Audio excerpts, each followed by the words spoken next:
Officially the first billionaire to travel to space. So Richard Branson, along with 5 others, took off yesterday on his galactic rocket plane. Yeah, they flew 50 miles above the Earth to the point of weightlessness before gliding back and touching down safely.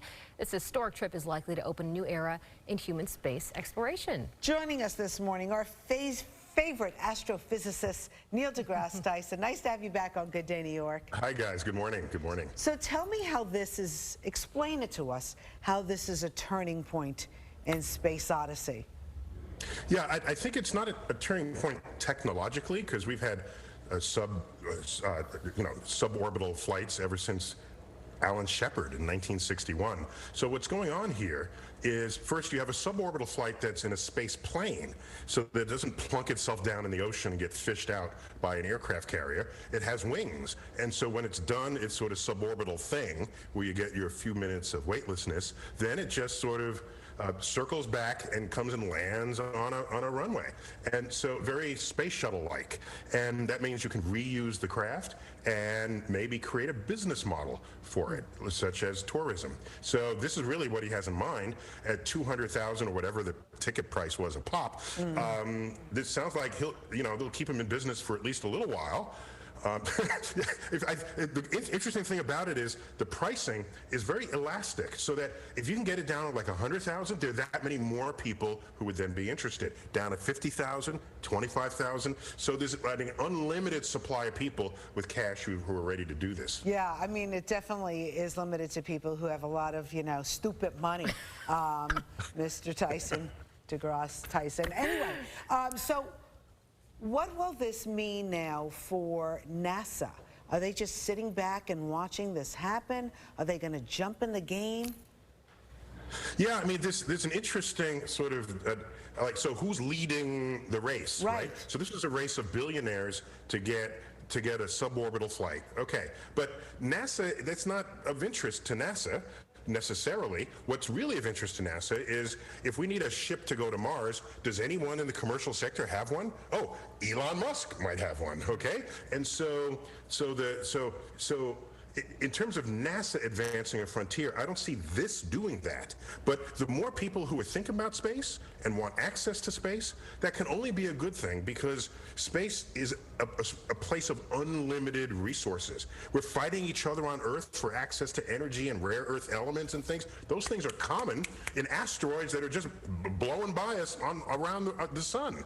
Or fresh water is on comets. So Think of Earth as we're in a cave, and some people want to explore beyond the cave, and the cave elders say, no, you can't go outside the cave until we solve the cave problems first. Right? That's what it kind of looks like for people who say we shouldn't go into space. Space has it all. Yeah, I do want to get your thoughts on that, because, I mean, I understand this was 16 years in the making, a whole lot of money into this, especially by Richard Branson.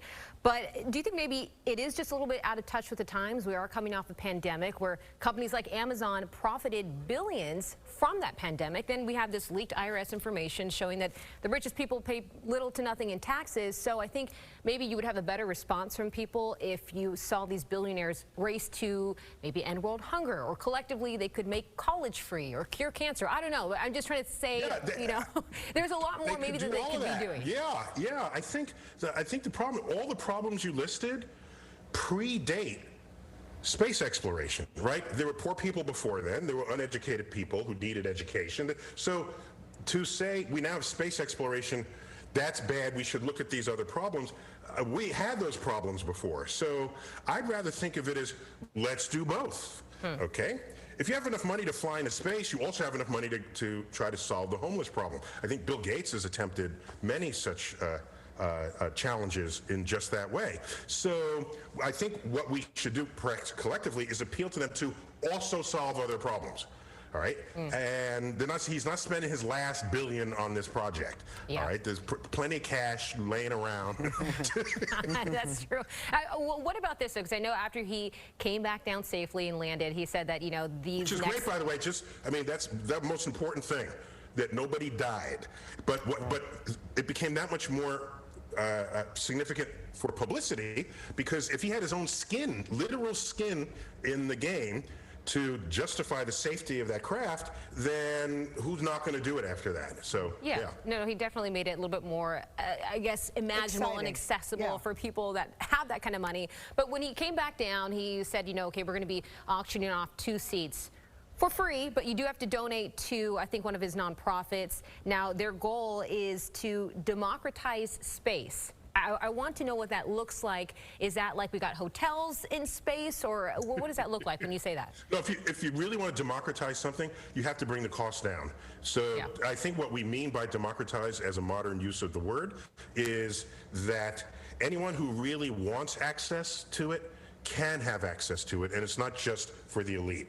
So for so many things that are technological, when they first come on the scene, they're very expensive and only the rich people have them. We remember the movie Wall Street, where there's Gecko on the beach with his shoulder-mounted cell phone, right? Yeah. It was like, wow, that's cool. Only rich people had it back then. Now everybody, homeless people have cell phones, right?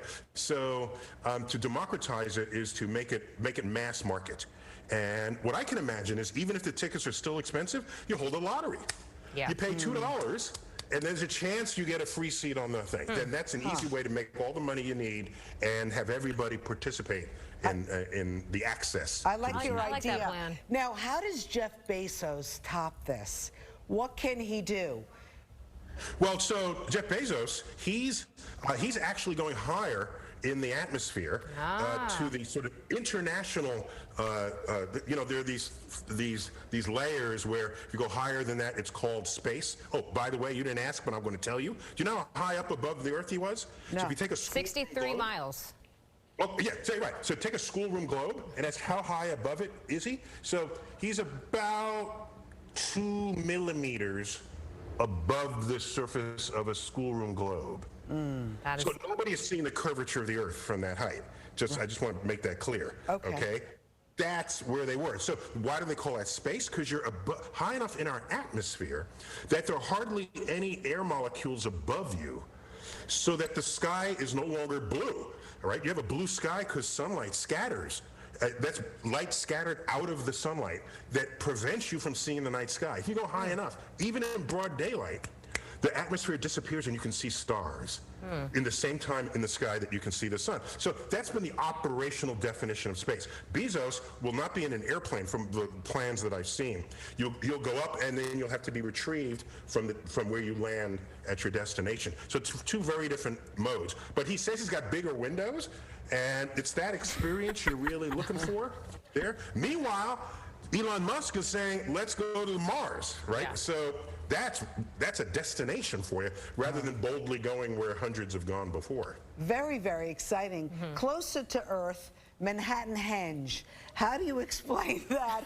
And will you try to watch that tonight if the weather is good? Thanks for bringing that up. Yeah, so I remembered, you know, I felt so lonely 20 years ago when I felt like I was the only one who noticed this, or at least photographed it, and because it's for everybody. There's no reason why other people couldn't have made a big stink of this, but I visited Stonehenge as a kid, and I said, this is kind of cool. I wonder if I can find some alignments in Manhattan to make this happen. And sure enough, I calculated the dates, and so yes, it happens twice a year, and one of them is now, and it's right. It happens to coincide with baseball's All-Star break, which I thought was kind of cool. So future anthropologists will look at the alignment of the Manhattan grid and say, I wonder why they chose that date. Must be baseball. Yeah. I love it. Which will be here on Fox 5, by the way. Oh yes, excellent. Yes, the All-Star game, definitely. So, you know, Mike Wood seems to be, well, like 50-50 on the weather for Manhattan Hedge. Because when's the best time to watch it? He's yelling back there right now. He's yelling back there. He's quacking back here's there. the problem. All of the prevailing weather patterns are from west to east. So it could be clear over New York City, but if they have late afternoon sort of thunderstorms, they come in from New Jersey. And Manhattan Henge, you're looking west to sunset at around, 8:15. And Jersey can mess it up entirely every single time. Come on, Jersey. Come I'm on. just saying. Well, talk to your weatherman. He'll tell you. Definitely. Listen, we always enjoy having you on Good Day New York. And my daughter and I were talking about you yesterday. If you were our professor growing up, we both would have been astrophysicists because you make us Thank you for excited. that compliment. Yeah. You know, the only stars I ever saw was when my mother got me after I came home late from a party. You know what I mean? Those were the days. Oh, my goodness. Neil deGrasse Tyson, all the best. Thank you so much for coming on Good Day. Thank you. Keep looking up. All right.